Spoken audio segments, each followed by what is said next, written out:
नमस्कार। हमारा देश और पूरा विश्व आज कोविड-19 की चुनौती का सामना कर रहा है। कोविड-19 अभी खत्म नहीं हुआ है। ऐसे में हमारा फर्ज है कि हम सतर्क रहें। इसलिए जब तक दवाई नहीं तब तक कोई ढिलाई नहीं। कोरोना से बचाव के लिए जरूरी है नियमित रूप से हाथ धोना, मास्क पहनना और आपस में उचित दूरी बनाए रखना। याद रखिए, 2 गज दूरी मास्क है जरूरी। खांसी, बुखार या सांस लेने में कठिनाई होने पर हेल्पलाइन नंबर 1075 पर संपर्क करें। मेरा नाम रक्षण सिद्दीकी है और मैं शासकीय उच्चतर माध्यमिक विद्यालय निशातपुरा में इतिहास की उच्च माध्यमिक शिक्षक हूँ। बच्चों, पहले अध्याय में हमने मेसोपोटामिया की सभ्यता के विषय में पढ़ा था। ये इस सभ्यता से शहरी जीवन की शुरुआत हुई और यहीं से शहरीकरण प्रारंभ हुआ। धीरे धीरे ये शहरीकरण बढ़ते बढ़ते नगर राज्यों की स्थापना हुई और नगर राज्यों के ने साम्राज्यों के रूप में अपना परिवर्तन कर लिया।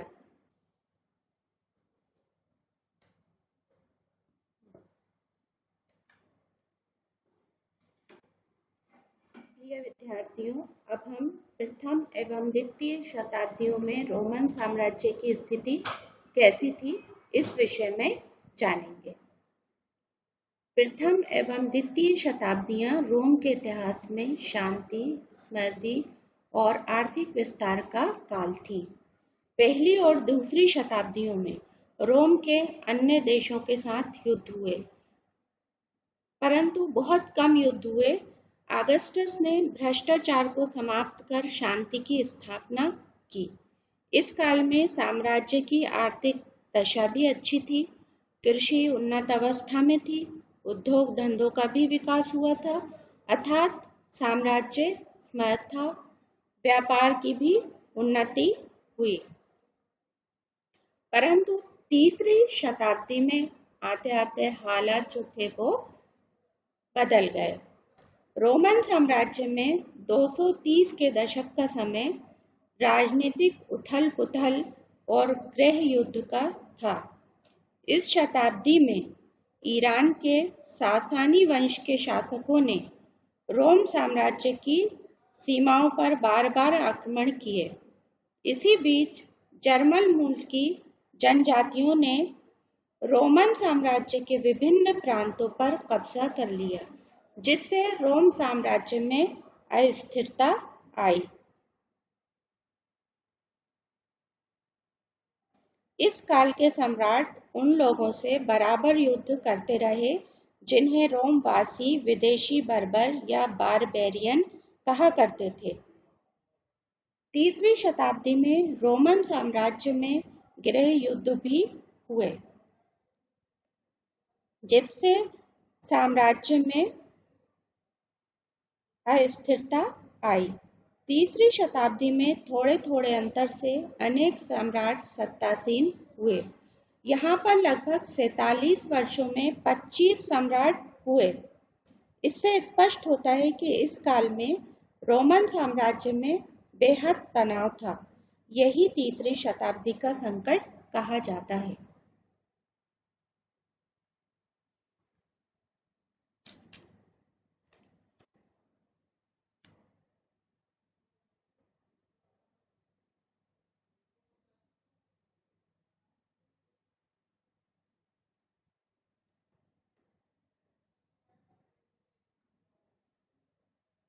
रोमन साम्राज्य में लिंग, साक्षरता और संस्कृति के विषय में हम अब जानेंगे। रोमन साम्राज्य में एकल परिवार होते थे। रोमन साम्राज्य में एकल परिवार होते थे। एकल परिवार कौन से होते हैं? जिसमें केवल माता पिता और उनके बच्चे रहते हैं। और एक होते हैं संयुक्त परिवार, जिसमें दादा दादी, नाना नानी, चाचा चाची ये सब होते हैं। ये सब संयुक्त परिवार कहलाते हैं। हमारे भारत में ज़्यादातर संयुक्त परिवार प्रथा प्रचलित है, परंतु रोम साम्राज्य में एकल परिवार होते थे, जिसमें केवल पति पत्नी और उनके बच्चे रहते थे। पुत्र जो था वह अपने पिता के परिवारों के साथ नहीं रहते थे और वयस्क भाई भी बहुत कम साझे परिवारों में रहते थे। दूसरी ओर दास परिवार का मुख्य अंग थे। हर परिवार में दास जरूर होते थे।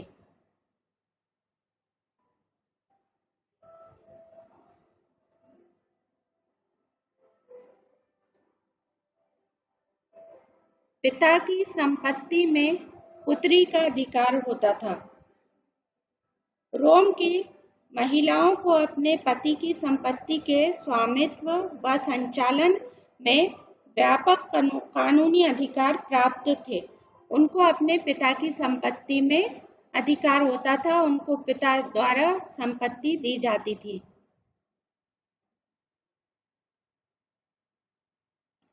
समाज में महिलाओं को बहुत सारे अधिकार प्राप्त थे।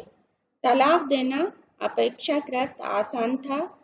केवल पति पत्नी की स्वीकृति से ही तलाक हो जाता था। उनको कोई कानूनी दांवपेच में नहीं उलझना पड़ता था। विवाह की आयु पुरुष 28 से 29 वर्ष और महिला 16 से 18 वर्ष थी। यानी पुरुषों की विवाह की आयु जो थी वो 28-29 वर्ष थी और महिलाओं की 16 से 18 वर्ष थी। इनमें काफी डिफरेंस होता था। पति पत्नी की आयु में काफी अंतर होता था। यद्यपि यहाँ महिलाओं को बहुत अधिक अधिकार प्राप्त थे, परंतु महिलाओं को प्रताड़ित करने के भी कुछ प्रमाण मिले हैं।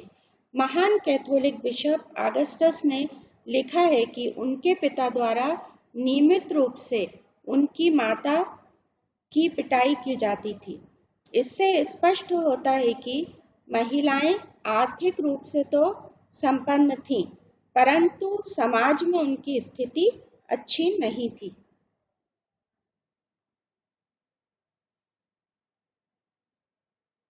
साक्षरता। साक्षरता की दरें साम्राज्य के अलग अलग भागों में अलग अलग थीं। वैसे कहा जाता है कि यहाँ पर काम चलाऊ साक्षरता थी। मतलब लोगों को सिर्फ लिखना पढ़ना थोड़ा बहुत आता था, पूरी तरह से साक्षर नहीं थे। पोम्पई नगर जो ज्वालामुखी के फटने से दब गया था, वहां से इस बात के ठोस प्रमाण मिलते हैं कि वहां काम चलाऊ साक्षरता थी। इसके विपरीत मिस्र में आज भी सैकड़ों पेपायरस बचे हुए हैं जिन पर औपचारिक दस्तावेज लिखे हुए हैं। सैनिक, फौजी अफसर और संपदा प्रबंधक ये सभी साक्षर होते थे। इस प्रकार हम कह सकते हैं कि साक्षरता की दर जो थी वो अलग अलग थी।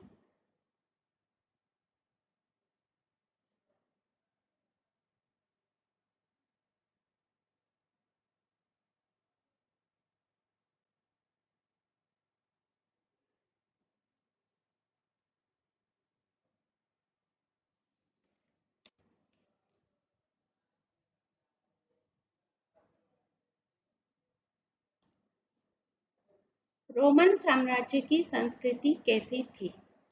यहाँ पर हमें सांस्कृतिक विविधता कई रूपों और स्तरों में दिखाई देती है। यहाँ बोलचाल की अनेक भाषाएं थीं और वेशभूषा की भी अलग अलग शैलियाँ थीं। बच्चों, जैसा कि हमने पहले पढ़ा कि रोमन साम्राज्य एक विशाल साम्राज्य था। यह 3 महाद्वीपों में फैला था।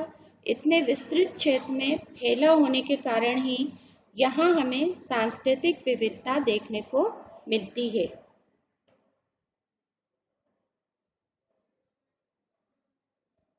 यहाँ बोलचाल की अनेक भाषाएं थीं। अरामाइक निकटवर्ती पूर्व का प्रमुख भाषा समूह था। मिस्र में काप्टिक, उत्तरी अफ्रीका में प्यूमिक और स्पेन तथा उत्तर पश्चिम में केल्टिक भाषा बोली जाती थी। रोमन साम्राज्य में वेशभूषा भी कई प्रकार की थी तथा भोजन भी कई प्रकार के होते थे, अर्थात खान पान में भी विविधता थी।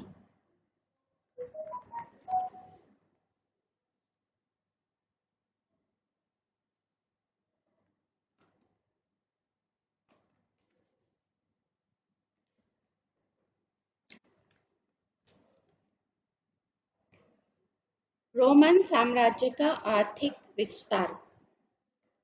रोमन साम्राज्य आर्थिक रूप से एक समृद्ध राज्य था। इसमें कृषि, उद्योग, व्यापार, पशुपालन, शक्ति के साधन उन्नत अवस्था में थे।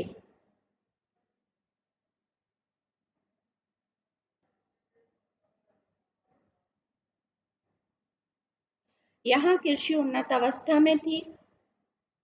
गेहूं, जौ, अंगूर, जैतून आदि की खेती बड़े पैमाने पर की जाती थी। जैतून का तेल निकालने का कार्य बड़े पैमाने पर होता था।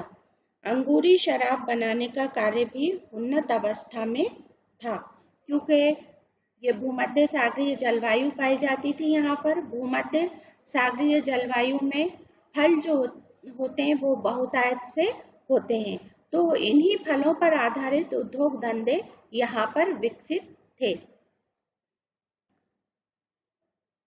जैतून का तेल निकालने का कार्य बड़े पैमाने पर होता था।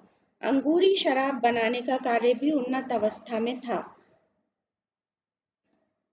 मिट्टी की शराब व जैतून का तेल तथा तरल पदार्थों की ढुलाई मटकों या कंटेनरों में होती थी।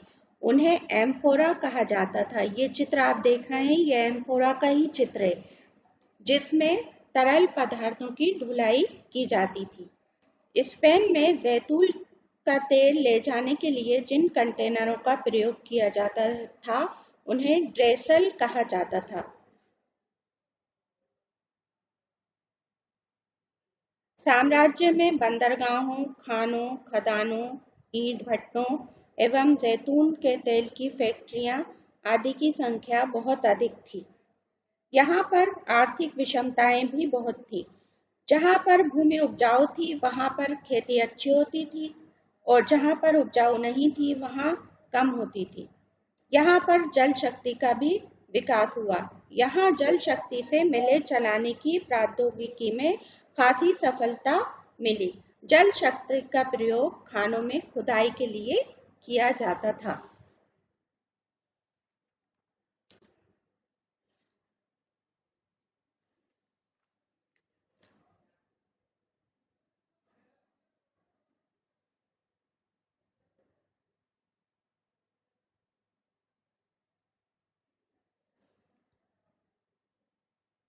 रोमन दासों और श्रमिकों की स्थिति।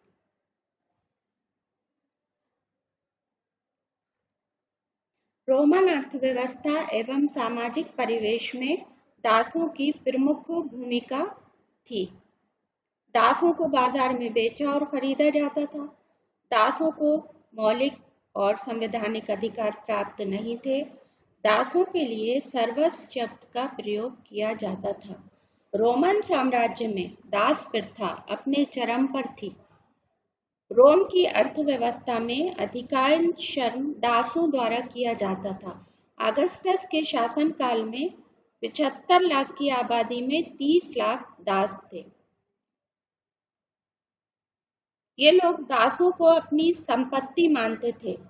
दासों के ऊपर अत्याचार किए जाते थे। एक इलाके से पकड़े गए दासों को एक साथ नहीं रखा जाता था ताकि वे गुटबाजी ना करें। एक भाषा बोलने वाले दासों को भी अलग अलग रखा जाता था। दासों को दागने की प्रथा थी। रोमवासी मनोरंजन के लिए दासों और खतरनाक पशुओं के बीच लड़ाइयां करवाते थे। इनके पैरों में जंजीरें डालकर रखा जाता था। अर्थात रोमन साम्राज्य में दासों की दशा अत्यंत दयनीय थी।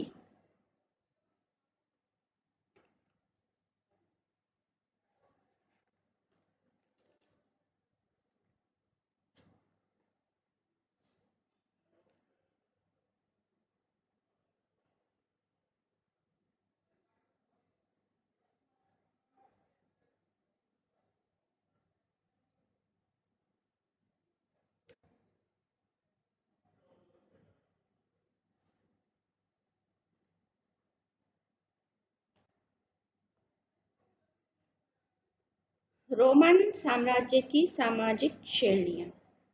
रोमन साम्राज्य का समाज 5 भागों में विभक्त था। सबसे पहले थे सेनेटर, दूसरे अश्वारोही, तीसरा मध्यम वर्ग, चौथा कमीनकारू और पांचवा दास। सेनेटर। सीनेट के सदस्यों को सेनेटर कहा जाता था। सेनेटर को अभिजात्य वर्ग भी कहा जाता था। ये रोमन साम्राज्य का उच्च वर्ग था। समाज में इस वर्ग का स्थान सबसे ऊंचा था। यह धनी वर्ग था। दूसरा था एक अश्वारोही या नाइट वर्ग। परंपरागत रूप से दूसरा सबसे अधिक शक्तिशाली और धनवान समूह अश्वारोही समूह था। सेनेटरों की तरह अधिकतर नाइट जमींदार होते थे।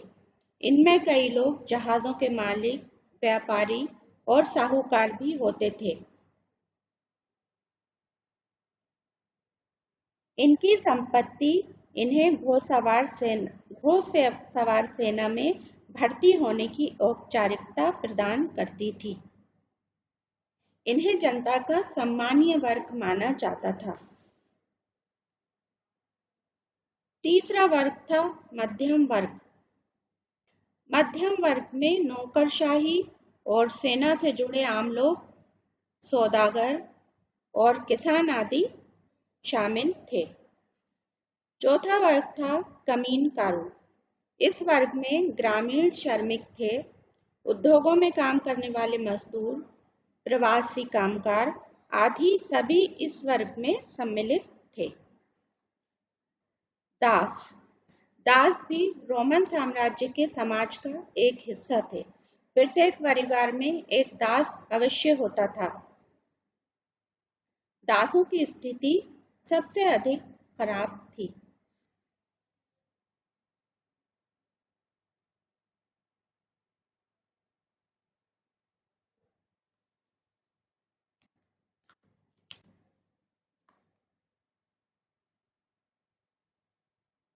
रोमन साम्राज्य में 2 प्रकार के सिक्के चलते थे।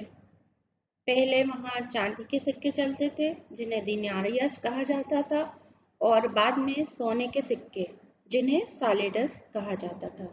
रोमन साम्राज्य में प्रारंभ में चांदी के सिक्के चलते थे जिन्हें दिनारियस कहा जाता था। इसमें लगभग 4.5 ग्राम चांदी होती थी। परंतु स्पेन की खानों में जब चांदी की कमी होने लगी तो सम्राट कॉन्स्टेंटाइन ने सोने के सिक्के सॉलिडस प्रचलित किए। इसका वजन भी 4.5 ग्राम था। परवर्ती काल में स्वर्ण मुद्राएं ही व्यापक रूप से प्रचलित थीं। यहाँ सोने का पर्याप्त भंडार था। यही कारण था कि साम्राज्य में चांदी के स्थान पर सोने के सिक्के चलाए गए।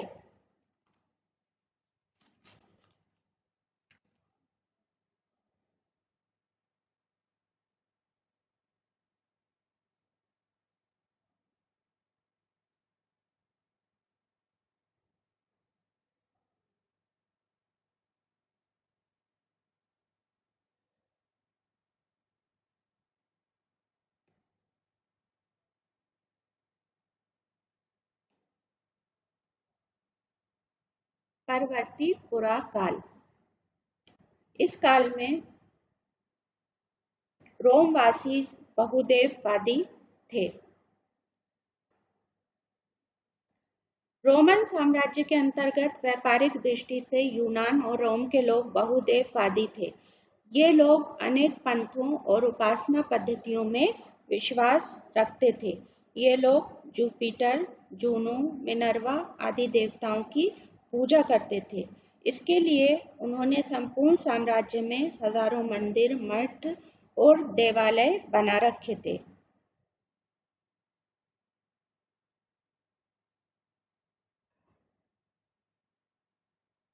परवर्ती पुराकाल शब्द का प्रयोग रोम साम्राज्य के उद्भव, विकास और पतन के उस अंतिम अवधि का वर्णन करने के लिए किया जाता है जो चौथी से 7वीं शताब्दी तक फैली हुई थी।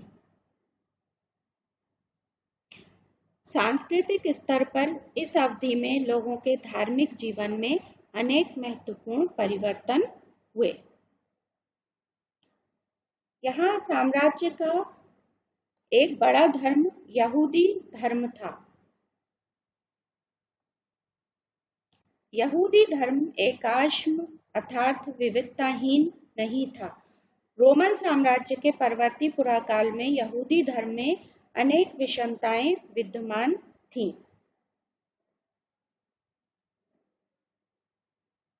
एकाश्म का अर्थ होता है विविधता की कमी और आंतरिक एकरूपता।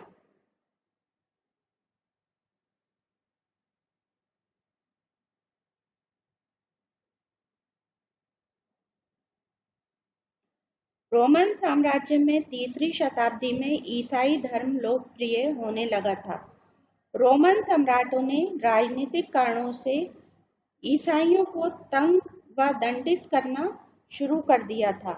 सम्राटों के अत्याचारों से ईसाई भयभीत नहीं हुए, बल्कि रोमन साम्राज्य के जन सामान्य में ईसाई धर्म की लोकप्रियता बढ़ने लगी और बड़ी संख्या में लोग ईसा मसीह के अनुयायी बनने लगे। 312 ईस्वी में सम्राट कॉन्स्टेंटाइन ने ईसाई धर्म अपना लिया और कालांतर में 392 ईस्वी में सम्राट थियोडोसियस ने इसे राजधर्म घोषित कर दिया। परवर्ती पुराकाल में ही सम्राट डायक्लिशियन ने द्वारा सीमाओं पर किले बनवाने शुरू कर दिया। प्रांतों का पुनर्गठन भी किया गया। इस काल में सैनिकों और असैनिक कार्यों को अलग कर दिया गया। सेनापतियों को अधिक स्वायत्तता प्रदान की गई, जिससे सैनिक अधिकारी अधिक शक्तिशाली समूह के रूप में उभर कर आए।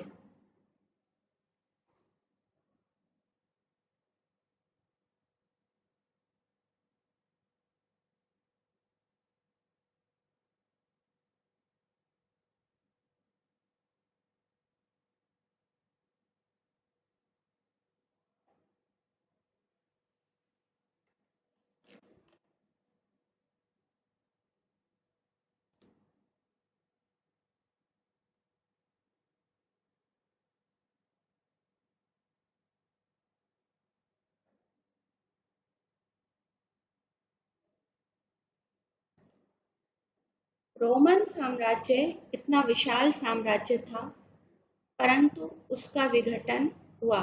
इस विघटन के क्या कारण थे? इसका सबसे पहला कारण था जर्मन कबीलों द्वारा आक्रमण। 5वीं शताब्दी में रोमन साम्राज्य राजनीतिक दृष्टि से विखंडित हो गया। 7वीं शताब्दी के अंत तक जर्मन कबीलों गोथ, वेंडल और लोबार्ड ने सभी बड़े प्रांतों पर आक्रमण किए और कई प्रांतों को अपने कब्जे में ले लिया। इसके पतन का दूसरा कारण सासानियों के आक्रमण भी बने। सासानियों के आक्रमण 7वीं शताब्दी के प्रारंभिक दशक तक आते आते रोम और ईरान के बीच हुए। भीषण युद्ध के बाद पूर्वी रोमन साम्राज्य अरबों के कब्जे में चला गया। इस प्रकार विशाल रोमन साम्राज्य पतन की ओर अग्रसर हो गया।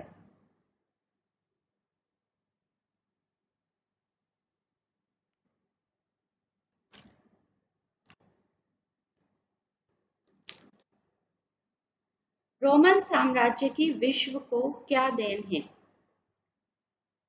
सबसे पहली देन है इसकी भाषा के क्षेत्र में।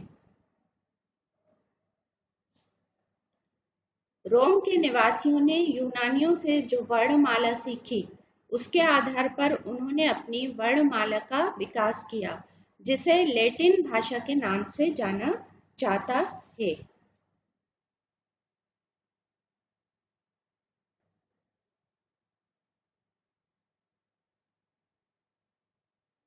विज्ञान के क्षेत्र में। रोमन साम्राज्य में सबसे पहले निर्धन रोगियों को मुफ्त औषधि देने का प्रबंध किया गया। विश्व को अस्पताल का ज्ञान रोम की ही देन है। राजनीतिक देन, नगर पालिकाओं द्वारा नगर प्रशासन को चलाना एवं कार्यकारिणी व असेंबली को एक दूसरे से पृथक रखना विश्व राजनीति को रोम की ही देन है। कला के क्षेत्र में रोम साम्राज्य की क्या देन है? रोम में ऑगस्टस युग स्थापत्य कला के विकास में चरम उत्कर्ष पर था। ऑगस्टस के काल में प्राचीन मंदिरों का जीर्णोद्धार एवं निर्माण हुआ। ऑगस्टस का कथन है, मैंने रोम को ईंटों से बना पाया, परंतु उसे संगमरमर का बना दिया।